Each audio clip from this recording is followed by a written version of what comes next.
اس طرح میرے دوستو عزیزو، جب فضائل کی تعلیم دھیان سے سنیں گے تو پھر ذکر کے فضائل، نماز کے فضائل، سارے اعمال خیر کے فضائل سننے میں آئیں گے۔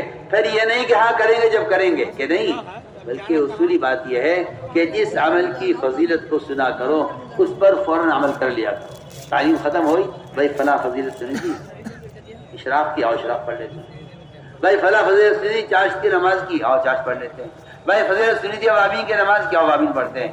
جتنے اعمال کے فضائل سنتے جاؤ ان فضائل کے ساتھ ان اعمال کو کرتے رہو۔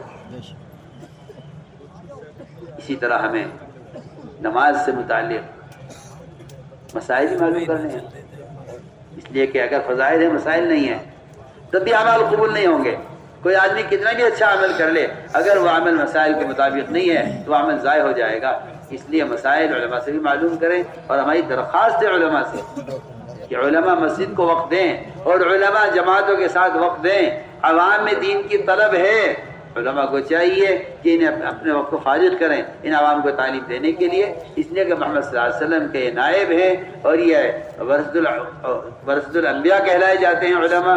ان کی ذمہ داری ہے یہ کہ یہ پوچھنے والے سے چھپانا علم یہ تو حرام ہے ہی، جو پوچھتا نہیں ہے اس سے بھی چھپانے پر حدیث و وعیدیں ہیں۔ اس لیے علماء کو چاہیے کہ اپنے قیمتی وقت سے اس قیمتی فریضے کے لیے اپنے وقت کو فارغ کریں، اس لیے کہ امت کو تعلیم دینا نبی کے ذمہ ہے، اور نبی کے بعد نبی کے ورثاء علماء کے ذمہ ہے کہ وہ امت کو عملی تعلیم دیں۔ اللہ کا بہت بڑا فضل انعام ہے کہ علماء اپنے اوقات فارغ کر کے ان جماعتوں کے ساتھ اللہ کے راستے میں نکلتے ہیں۔ یہی محمد صلی اللہ علیہ وسلم کے زمانے میں تعلیم کا اصل طریقہ تھا کہ آپ صلی اللہ علیہ وسلم علماء صحابہ کو آنے والی جماعتوں کے ساتھ جوڑ کر انہیں اللہ کے راستے میں نکالا کرتے تھے۔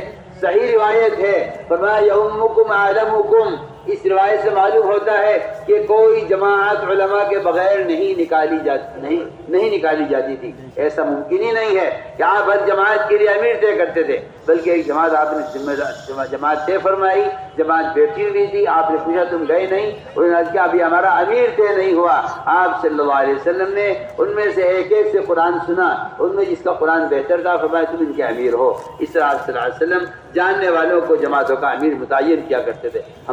ہمیں الحمدللہ اللہ جزائے خیر علماء کو جو ماشاءاللہ ایک سال کے لیے، پھر دوسرے سال کے لیے، پھر تیسرے سال کے لیے، کل تو علماء کی مجلس میں آئے، اللہ ان کو جزائے خیر عطا فرمائے، پوری امت کی طرف سے دل خوش کر دیا کہ سال کی جماعتیں ماشاءاللہ دہلی والوں نے دوسرے سال کی جماعتیں پیش کی ہیں۔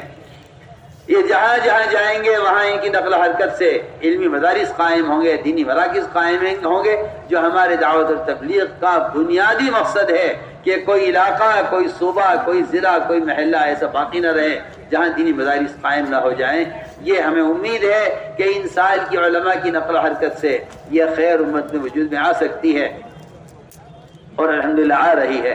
اللہ جزائے خیر عطا فرمائے۔ تو میں نے عرض کیا کہ مسائل علماء سے معلوم کریں اور اپنی ساتھ علماء کا وقت دینا۔